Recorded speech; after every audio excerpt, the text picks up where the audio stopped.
Hi everyone, my name is Danielle Hawataria, and I'm the author of Uplift and Empower, a guide to understanding extreme poverty and poverty alleviation. And this interview series called #Doing the Work, I'm interviewing nonprofit leaders who embody the spirit of Uplift and Empower and are helping to alleviate poverty in their communities and beyond. Today, I'm chatting with Titilayo, who is the co-founder of Fee Unite. Thank you so much for joining me today. Thank you. And if you could, just to give the audience a bit of context, share a little bit more about what Fee United does and why you started. Yeah, absolutely. Wow. I mean, thank you so much for having me. It's such an honor to be here or to be able to speak to anyone in general about the work that I do. So when we started with the goal of sharing stories. So I started and I was like, I think women's stories need to be heard. I think a lot of the time we hear women's stories from like a very big, like maybe celebrities and they have powerful stories, of course, but I was like, everyday women's stories need to be heard because I found it hard to connect with huge celebrities because their stories were just not telling me where I was in that moment. And so when we started, that's what we started with, and that's what we focused on in our first couple of months. And as we continued, I sort of went back to my roots. I was like, okay, there's so much work that needs to be done in Nigeria. I am from Nigeria, and women in Nigeria are so far behind when it comes to equality or equity or just like being represented or included in law or being represented or included in policy or in general in culture. And so I was like, there's so much that I need to do there. And so we were like, I spoke to my co-founder and she was like, great. So we revamped everything we did and we're like, okay, now we're a nonprofit that is focused in Nigeria. And so the work that we do now is a lot of, is three key things, which is advocacy and education, and then empowerment. And those are three key things. And community. Okay, so advocacy, community, and empowerment. Those are the three things. And so what the first thing we do, advocacy is social media, is our advocacy platform. We post infographics, we are doing webinars, we're doing conversations with people, and storytelling to empower women in Nigeria to just get people to see themselves and experiences in others. And then we create community by creating a community of women in Nigeria that are together and just sharing stories and sharing, exchanging information and to just build that community because there's a lot of tension between women, in fact, in Nigeria. And then the third thing we do or we aim to do is to empower women in Nigeria by getting them the resources and opportunities they need to be empowered. So yeah, those are the three key things that we do. That's absolutely incredible. And it sounds like you have a lot going on with the different programs you're focused on as well. And I think one of the things that I saw on your website that really stood out to me was this phrase of being the she to each her, and how the core of your work is really about just caring more deeply about people around you. So could you talk a bit more about that phrase, being the she to each her, and then also how that phrase aligns with why you decided to focus specifically on women's empowerment work? And you've already kind of touched on it a bit, but I'd love to hear more about that phrase and more kind of into that story of how that essence of caring more factors into all the work that you do. Yeah, absolutely. So being the she to each her was something that I sort of thought about when I think about the people that uplift me every day. And they're women that look back at me and see themselves in me and want to hold my hand and pull me up as well. And I felt like there's just so much tension right now, especially at least from looking into Nigerian perspective, when it comes to thinking about women helping each other, women creating community amongst each other. And that was just something that really spoke to me. And so I said, okay, how about instead of taking that usual narrative of like, oh, capitalism is the reason why women are not doing what they should be, I was like, how about I say, hey, how about we help each other get to where we are and stop waiting for capitalism to finally care about us? And so that's the core of that. And so that's one of the reasons why a lot of our focus is on community building, is a lot of on empowerment and resources. And even the people that we invite to even speak or do anything are women, and they're usually Black women, to just like, foster this you help each other kind of perspective. That's really exciting. And I'm glad that you mentioned the challenge you faced so far with managing those tensions between women within communities as well. So could you actually talk about that a bit more too? Like what kind of challenges have you faced that have been, I guess the most cumbersome to overcome, and what steps have you taken to go through and overcome them, whether it's handling those tensions between women in different communities or maybe another section of your work as well? So do you mean challenges in my work, or challenges in general, or challenges? Okay, I guess we could probably cover a little bit of both. So maybe challenges within the work with Unite, and maybe like one or two of the initiatives, and then in general too, with regards to this journey now, like your nonprofit journey. So I guess a mix of both. I think, wow, I think there are challenges on different aspects. And one of the challenges that we face, and I've had this conversation with one of my co-directors, was this conversation about how do we even get Nigerian women to trust us and to listen to us? First of all, these are the people we want to help, right? And I was like, how do we even get them to collect the help we're trying to give them? And especially, so one of the challenges that I face personally is like, especially because I am someone that lives in America, I didn't tell anyone I'm going back to Nigeria to do work. A lot of people, I've received a couple of messages from people that are like, why are you even trying? Like, you're not even here. Like, why are you, it's not your business. What are you trying to do? Some people even some people have even reached out to me and taken up this narrative of like, are you pitying us? Is this a pity thing? And you're trying to, amend your pity or your guilt? And so that's another challenge that I face, being the sort of leader and face of the work, is like, how do people even listen to me, someone that is not living where they are and is talking from a past experience kind of conversation? So that's one challenge that we face. Another challenge that we face is usually like, how do we get the question I asked, and I posted this on Twitter yesterday, was like, I worry, one of my big worries about the work that I do is not if I would be able to do the work, but whether the society is even ready to accept the work, right? Is the society ready to, is this before my time, right? And so it's definitely another challenge that I face. But then on the nonprofit operation side, another challenge that we usually face is like, a lot of us that are doing work are very young. And so we're all in college, like one of our workers are like in high school. And so we're very young people, and a lot of us are constrained with schoolwork. And so that usually lags out the work and programs that we're able to do. But more so, people look at us like, okay, they're kids. So people are like, okay, we'll give you like 200 or whatever. But then it's not $200. It's not going to do anything. So yeah, that's another challenge we face. But yeah. Thanks for sharing those, actually. And it's interesting. You kind of mentioned a lot of different and relevant challenges. Like challenges financially, challenges culturally, challenges reaching out to people in Chicago and even Nigeria. So it's really interesting to see like how all of those issues intersect with your work. And I would actually love to hear more about how it aligns with your problem solving strategy. So like in your review document on your website, you reference a lot of different initiatives like your blog and your podcast and like your mentorship programs. So were those sparked by that same idea of addressing a particular challenge, or was it more about maybe problem solving in a broader sense? So I guess what inspired the specific initiatives, and beyond that, how do you go about solving some of the problems that you just spoken about through the initiatives you're working on? What does that connection look like? So that's a very great question. So I think one thing that I started off with when I was like talking to different people is that I'm not that kind of person that is gonna like, I don't want to hone in on one women issue, like maybe just hone in on like period poverty and then completely ignore all these other things that have to do with it. I was also that kind of person. I was like, I don't want to just hone in on sexual assault and just be like, oh, the roots of sexual assault that have to do with toxic masculinity and the patriarchy and misogyny doesn't exist. I'm just gonna try to get sexual assault survivors what they need. And so usually, I think in our first year, at least, a lot of the things that we did were like, okay, let's see what we do and let's see what is directly helping the people. And that was like our strategy in our first year. And then when we so I think one problem solving strategy that we have is like, we try something and we see if it's really genuinely helpful or it's just really for us to say we're doing it. And then we think again and we like either drop that project or we, revamp the project. And so one thing that we have done recently is that I was like, okay, I know I want to help women in Nigeria, but I am not from Nigeria and I don't live there.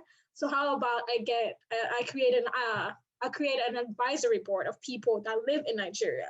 And so we're able to find like 8 or 9 women that were able to join the board. And now we have like 8 or 9 women that we're bouncing ideas off of. Like, we're asking, hey, we want to do a storytelling campaign. What do you think? And they'll be like, oh, okay. I mean, we don't need that right now. And they're like, okay, how about this? So like, just to make sure we get people what they need.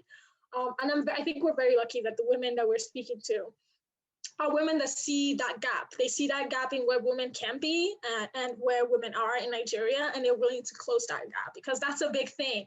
Like a lot of people, there's this quote I love so much where it's like, I don't remember. If I can pull it up, if I can. But there's this quote that I saw on Instagram about this person that said a lot of people, our mothers care for us so much, but they didn't know they were caring for us in their prison. And so it's it's like a lot of people don't even recognize that this, a quote unquote, a better world for them to live, a world that includes them. And so when you come to them with it, they're very staggered and they're very, against it. But then usually people that do recognize and are able to leave never want to go back to that past world. And so it just tells you that there's a lot of work that needs to be done. But yeah. You mentioned so many gems. I was trying to take note of my favorite things you mentioned. You said so many at once. I'm trying to think, how do I incorporate all of these into what I wanted to share next? And I think you touched on it towards the end of what you were just sharing, but it kind of ties into a couple of things you mentioned. So a core question you asked that I really liked was, is society ready for my work yet? And that ties neatly into what I wanted to hear from next was, how are you balancing then your short-term vision with your long-term goals for Fee Unite? Like when you have this question of interacting with women who maybe don't even see the potential of how they could be empowered and interact in the world today, how do you balance that passion and desire you have to help them see that with the realities and limitations of just 24 hours in a day? You have a small team, you're a group of high schoolers and college students. Like, how are you kind of balancing that dynamic, the short term and the long term? I think long term, I try to think of long term as like me long term versus like Fee Unite as a whole long term. I think because right now I think of it like right now that's why we have an advisory board that we're asking directly, like what do you need right now, because we're trying to like address these issues right now. And I think long term, I think Fee Unite and me would continue to just speak up and advocate for women's rights and just like what women would do. But I think and thinking about like my conversation of like if society is ready for me right now, I think of it like me. Like before I came to America, I knew the things that my focus in my life was. I was always thinking, like I remember before I go to bed, like because I have huge insomnia, so I can never sleep. So my mind always like rambles over what my future would look like. And I remember between the ages of like 8 to 15, my life always rambled about like, oh, the perfect marriage, and this is the perfect Nigerian man I'm going to marry, and that is all. Like, even if I wanted to be a doctor, I was like, that doesn't matter. I just want to get married to someone nice. And I think of how my horizons and the opportunities I saw myself being able to achieve changed when I was given the opportunities, when I was handed opportunities, and I was like, oh, so I do have this that I could also do, instead of just like, okay, I do this, and then after that, I go to college, and after college, okay, gotta get married. After you get married, you have babies, okay? Like, after I was open to a new world, I know how much my view and perspective changed. And so for me, when I continue to do this work, and what Fee Unite wants to continue to do, is not necessarily to change the way people want to view, or to make women think that they shouldn't get married anymore. I just want to give women the opportunity to know they have a choice to do that. And because society has taken away that choice by making people ignorant to it. And so, yeah.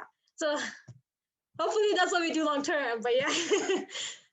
That's really inspirational to hear it. I'm really excited about the fact that you shared from your personal experience as well, like kind of like that I guess like limiting perspective that you didn't even recognize you had, to now like realizing that the world truly is your oyster. And of course, I do have to ask fellow U Chicago students, what has it been like for you balancing that rigorous U Chicago experience with running a successful nonprofit? I am still struggling a lot. Like sometimes, like during finals week, I usually text my people and I'm like, okay, so we just have a couple of posts rolling out. I think that's fine. We're just making infographics. We're not doing anything right now. And so sometimes we just like quiet down and we have nothing going on. And it's just like social media post rollouts, or just like infographic rollouts, which I think is also very powerful and important as well. But we usually have that. And so I don't think I have learned how to balance it yet. I usually just make sure that when I feel like, if you want me to give you my schedule, I usually just try to make sure that when I feel like, oh my gosh, something needs to be done right now, I am like, okay, I know I have this assignment, but I need to get it done right now. And so it has not helped me sometimes, because there was one time I had to like get out a constitutional proposal, and I had a final 2 days after, and I was like, I need to get this out because this needs to go out. And so I ended up failing my final. But I mean, the constitution did go out, the proposal did go out, and it was very powerful, and it was very historical too, because it was like, oh, this is the first time a 19-year-old has written a constitutional proposal to the National Assembly. So that was very nice, but I did fail. So that was that. So I think I'm still trying to figure it out, and I think I would just continue. I just continue to remember the importance of the work I do, and I try not to let any of the work fall out. But then I think one thing I'm getting better at is delegating work, which makes it easier and less stuff on my plate, which is very helpful. I will say, I think your work on the constitutional amendment is incredible. So, I mean, I don't want to give out bad academic advice, but I think that was a really great choice for my one test versus impacting lives. Yeah. Anyway, I would say more than that. But you did talk about earlier, something else I wanted to mention too, is just how you reference some of the challenges you face running a nonprofit that benefits Nigerian women while you're based in Chicago. So could you talk about that dynamic a little bit more? Like, what has that experience really been like for you? And what does the nonprofit space look like within the women's empowerment realm within Nigeria as well? I think that's such a powerful question. So we've been doing, one of our projects recently is for us to do a lot of research into nonprofits in Nigeria that do work with women. And I think I was working with one of our team members on this, and we did the research, and we saw there were like 15, and I was like, 15 is really small. But then why does it feel like, before we ever did this research, why do we feel like there was 0? So it's like, okay, yes, I understand that the 15 is small, but it's also like, why did we think there was none at all? And these people are doing great work, and they have funding from like Gates and funding from all these huge organizations. But then we don't even know about them. And even her, she was like, I live in Nigeria. I asked her, do you think your friends even know these organizations exist? And she was like, no. And these organizations are doing work in like sexual assault help and support, or they're doing work with like women's empowerment, or doing work in like funding women companies. And I was just like, nobody knows this exists. So who are they helping? And so we started doing research into like, okay, who are they helping? And we realized that most of the people that they're helping are people that are in their late 20s, early 30s. And I was like, I mean, I totally see that, but my friends and I, which is why the core of our work this year is very focused on 18-year-olds to like 25-year-olds. My friends and I are people that are just becoming aware of the situation of Nigeria, and we're feeling very, very scared and very hopeless, because we're like, oh my gosh, this is how it is. And there's no organization that's really focused and honed in on us, because they're like, oh, you still have your parents behind you. But I'm like, oh, do we though? So I think it's a very interesting space, because I think because the government doesn't really uphold a lot of organizations. There's no such thing as like government support for organizations. There's no such thing as like policies that support the work that organizations are usually doing. And so I think that there's a lot of work to be done, because there's no like, national conversation around it. But within even the interactions between organizations, I don't think there's a lot of conversations between them either, because it just stems from this same competitional space that we talk about when it comes like amongst women. So yeah, it's a very interesting space. That sounds like a really interesting dynamic. And I was kind of curious about whether or not there was a lot of, I guess, collaboration and interaction between different nonprofits in Nigeria, but it sounds like there's less of that. Do you see that changing over time, or do you think organizations like yours will kind of change that narrative in the future? I definitely think our organization would. One of the things we started with last year, towards the beginning of this year, was I reached out to 3 powerful organizations that were doing work in women's rights. So one of them does work with helping women get into politics. One of them does work with helping Nigerian youth. And then one of them does work with sexual assault. And so I reached out to them. I was like, hey, you guys are leaders in this, so I'm your mentee, quote unquote. And they were very helpful, and they've been huge helps to me, even when I'm thinking through programs that we should do, when I'm thinking through anything. They've always provided a lending hand of support. And so I think I see collaboration in that way. But I usually check their Instagram, like, are you working with other people though? I rarely see that, but I hope that that's going to be something that will continue going forward. Hopefully, at least, I don't know. very needed. But then keep in mind, again, there are little organizations present. And I think, so a lot of organizations are very shaky because it's just not enough, because there's just so much demand and there's not enough. And then it's just, yeah, it's a very interesting, less developed space, I would say. Actually, let's talk about that a bit more. So you mentioned that there's a lot of demand, but it's almost like the organizations are overwhelmed by it. So where do you see the most activity in the nonprofit space? And I guess as an extension of that, in Uplift and Empower, I write a lot about the importance of community-based development and how you should start from home and then expand from there, start with what you know.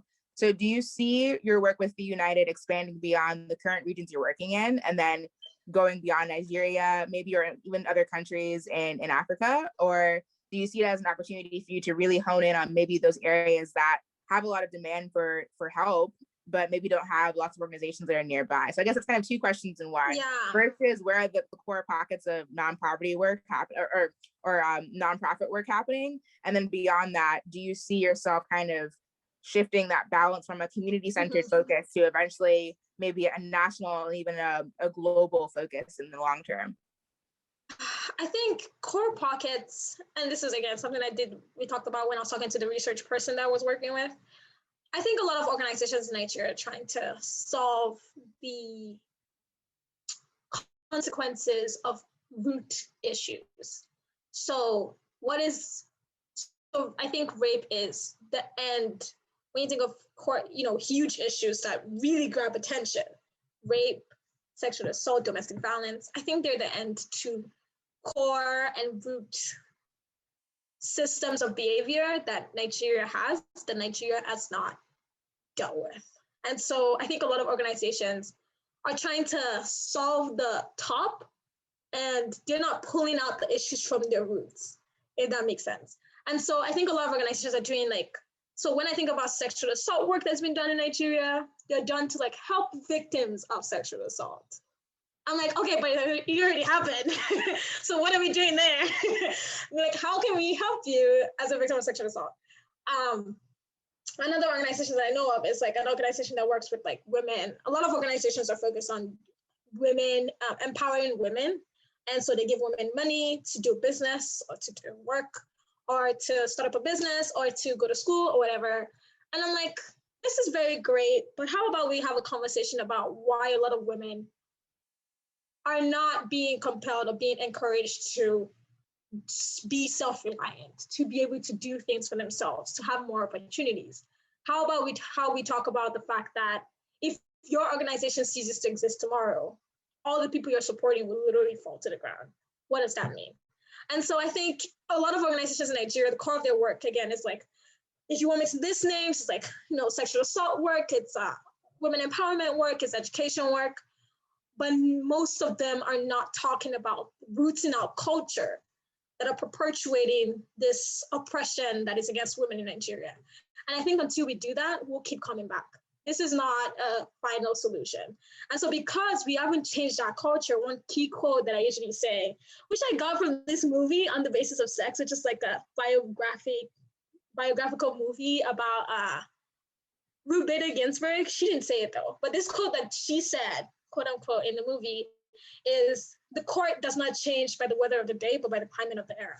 And for me, it means the government, the national system wouldn't change by, people talking today about sexual assault, people talking tomorrow about domestic violence. The government would change when the culture changes.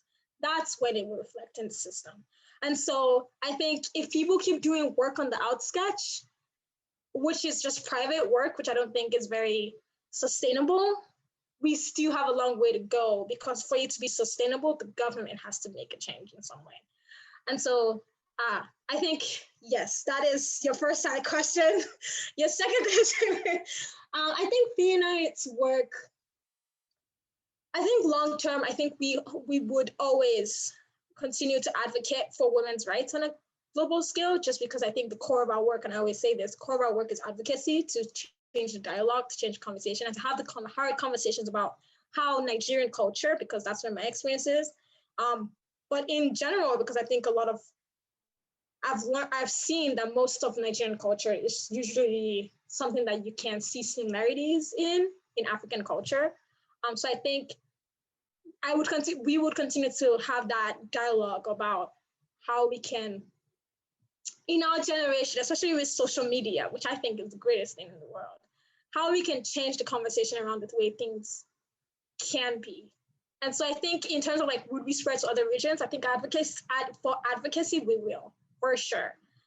Will we spread to other regions for, grassroots work? That's very debatable, because then it's like, I get very scared of very huge organizations, because there's just like, the whole bureaucracy in that is just too much for me to even start thinking about it. So it's just, I feel like it's just going to take away from the core work of advocacy, which is important to me at least. So I think as long as I am the leader of Free Unite, we'll probably still, our huge focus will be on advocacy, whatever that would look like. So I think in that way, we would spread to other regions in that way. Yeah. You mentioned a lot of really incredible points, and I definitely want to dig a bit more into what you shared about this issue of addressing the causes and not the root. And actually, it ties into my next question I had for you is, what is your fundraising process look like? Are you able to pursue government funding? But from what you shared, it sounds like there isn't really a system of support available for you at a government level at all. So how do you, I guess this is again another two for one question that I'm giving here. The first question I had was, how do you see this new way of looking at nonprofit work taking shape in a practical, hands-on, day-to-day way when it comes to addressing the root and not the cause? Because I think a lot of times organizations focus on the cause because it's almost an easier route, right? Like it's a lot easier to hand out tangible goods than it is to go and propose amendments to go and like actually like advocate for policy changes and to have those hard conversations. So we'd love to hear from your perspective on that, of how do you see that shift taking place, and how are you continuing to do that with your work through Fee Unite?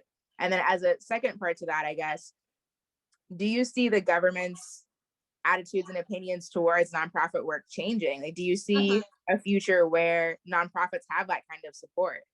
Yeah, absolutely. Great questions. I think, which is why one of the things that make me happy is that the core of our work, we focus on people between the ages of 18 to 25, because I think, and I spoke about this to my team one day, is I think we're, at least for my age, a lot of us we don't have power.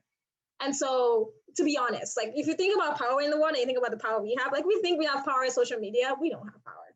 Like we yell 2 days and then everybody keeps quiet and we're done. Anyways, so I think a lot of us are just becoming aware of how the world is. And I think people, my parents and my mom also had this time in their lives where they became aware of things and they tried, which is why you see so many times on their movements. But then you get to a certain age, you've seen so many things, you've tried to survive for so long, you become fixed in the way of survival that has been successful to you. And that way of survival might not be the best way, but it's the one that has kept you thriving for so long. And I think our generation is not there yet. And so I think a lot of the work which is why I'm very keen on like advocating towards 18 to 25-year-olds, because I want them to think about a different way things can be. So when they grow up and they get into positions of power, they don't replicate the things that they're seeing done. They can think of different ways things can be. And so I think, will like government in Nigeria begin to do work in nonprofit? I think, yes. I want to say yes because I'm hopeful, because I have no other choice but to be. And I think yes, but I don't think it's going to happen with the current government sitting now. I think it has to happen with the next leadership of government, which would be my generation's leadership. And so I hope which is why I believe so much in the power of advocacy, because I don't think it's definitely isn't you providing tangible goods, which is not sustainable, by the way. It is you allowing people to see a different, not telling people what to do, allowing people to see a different perspective. So when they're in positions of power, they're not just they're at least aware of a different perspective and a different way of doing things. Doesn't necessarily mean they will do it, but they're aware of it. And to some extent, that's going to change something. It has to. So, yeah. I think that's a really inspiring way of looking at things too. And I love that you mentioned just the importance of helping to change people's mindsets at a formative age. And then this, kind of holding on to that hope that in the future that will impact their decision making. I think that's absolutely incredible. And I'm really excited to see you continue to work in that frame of mind, and just making these kind of like planting the seeds now so that in the future you kind of like get to see the fruit of your labor in that way. And I do actually want to go back to the topic of funding, though. We touched on it from the government lens, but I guess in the absence of government support, how do you sustain the United? Do you run crowdfunding campaigns? Yeah. Do you reach out to like your network? Like how do you fundraise and raise money to do your work? So luckily for us, a lot of the work we do now doesn't need money as much. So a lot of our work, we don't really do a lot of fundraising. Like most of the money we've gotten is mostly to like maybe pay for social media ads, maybe pay for our website.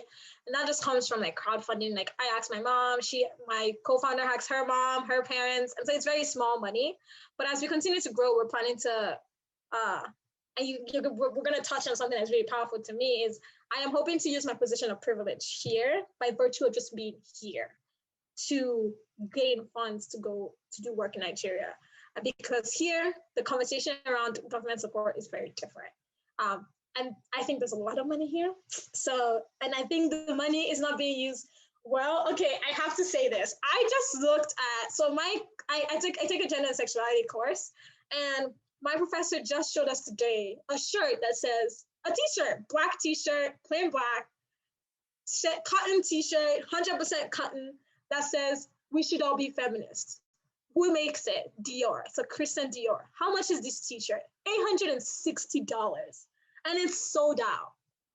And so when I think of moments like that, $860 is almost 3 times the money a family makes in Nigeria for a year. $860. Somebody buys a 100% cotton shirt, Christian Dior, $860, and it's sold out. So many people bought the shirt. And so when I think of moments like that, I think about there's a lot of money here. And I think Nigerians would kill for the money here. So I am always thinking, how can I use my position here, even though I literally don't have any position? How can I use the privilege and opportunities I have access to here to just do something in Nigeria, at least now in this scale, because we're still very small. That's the way we get funding. And so right now for us, what it looks like is like we're planning to a lot of like school grants. Like we have a couple of people on our team, 2 people on our team that go to universities in America. And so we're always like, okay, where are grants? You know how all those grants they give people, like if you have an entrepreneurship project, pitching, there are a lot of like entrepreneurship I don't know the name, clinics in school. So we just like go to that, and that's where we just pitch, and if we get funding, we get funding. And then we just think about most of our funding, we're trying to channel into like, first of all, incorporating our organization, and then channel that into like the empowerment that I talk about, which is like providing funds to women, at least for self-reliance. But again, that's not the core of the work we do. So I try not to start off with that, because I don't want people to think of us like the money-giving organization, because that's not where we are. So, but yeah. And I'm glad you mentioned that at the end too, like kind of the balancing between the grants and the advocacy work. And I was not aware of that insanely expensive cotton t-shirt. So that also I didn't know either. Wow, that's a lot of money on a cotton shirt. But I'm sure people who are watching this, they may not have $800+ to shell out on a cotton shirt, but I'm sure they'd still like to help. So how would you recommend that people watching this interview either contribute to your work, maybe financially or with their time, to help you continue doing your incredible work, continue running your incredible initiatives? Absolutely. So I think the biggest thing that people can help us do, which I think is the simplest, is to follow us on Instagram. So if you follow us on Instagram, follow us on our social media pages, we would love that. I think with this world right now, with the importance of numbers, I think numbers matter a lot for you to gain power in advocacy. So we would love everybody's following. And then I think other ways you can follow us, like just think about things you love to do that don't take your time. And those are things we would appreciate. Like one of the people that joined our teams and is now leading our social media team of 3 people is someone that she was like, I just spend a lot of time on social media. And I was like, I should use this social media time for good. So, and now she's really great at it. She really powers our social media page. So If you have any skills like that, you just really like social media, you just really like making videos for TikTok and you want to use it for good, or if you just, what else? If you just like writing essays and you're like, I just want to write essays, sure, come help us write grant applications because I don't enjoy it as much.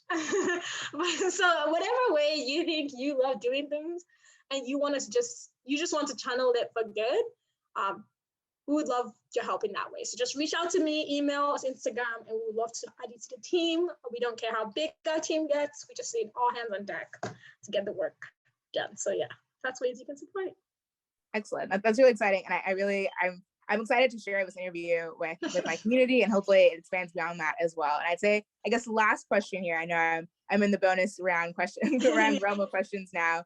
How would you recommend that people work to uplift and empower their communities in the same way that you have? Do you have any tips and advice based on your past experiences now, building up the Unite? I think one big thing, and this is a quote that I learned from Lin-Manuel Miranda, and he said, there's certain things in life, that there's certain issues in life that would not leave you alone. So if you, like, there are a lot of issues in this world. It's just sad. And it's very difficult to try to do everything because then you just get lost and you just get tired and exhausted. So I think there's each person in the world, and I would love to believe each person in the world has some issue that just stays on your mind longer than others. Like you see them and your heart breaks. You see them and you cry. And I think if you look for that issue and try to identify it, give yourself the peace to identify that issue and work towards, do something there. Because I think that's probably where you're called. And that's how I found out that, women's rights, especially in Nigeria, was something I was called to do. Because I knew how I felt every time my mom told me about another domestic violence issue that happened to one of her friends. And that's how I felt when I watched a movie and I see this movie again, perpetuating the same imagery of this very, successful woman that has everything, but she's not married. And so everybody has completely, ostracized her. And so that was the issue that would not leave me alone. And that's where I channel all my energy. And it just feels like I've chosen to do this. And this is the work I'm supposed to do. So I think if I want to think about my one advice to anybody that wants to just do something is just look for the issue that would not leave you alone. You don't have to do everything. Because I know social media makes us feel like we should do everything. Just look for that issue. I think for you, it's just you're calling to do something about poverty, which is beautiful. And so I think whatever issue that is, look for it and then do something. Thank you.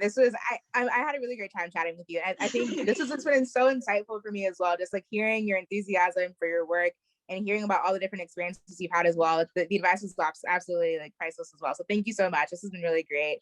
I'm so excited to share this. I think, this is really great. I'm so excited to continue. I think I should already follow you. If I don't, I definitely will be following you. Just like would love to spread the word about this as much as I can and help more people learn about these issues too and help them find their one issue and their one cause that they're really passionate about. But thank you again. This is great. Thank you. Thank you for having me. This is phenomenal. The work you do, great. The book, I aspire to read. Thank you so much. Thank you so much. You inspire me. I'm really glad we were able to chat.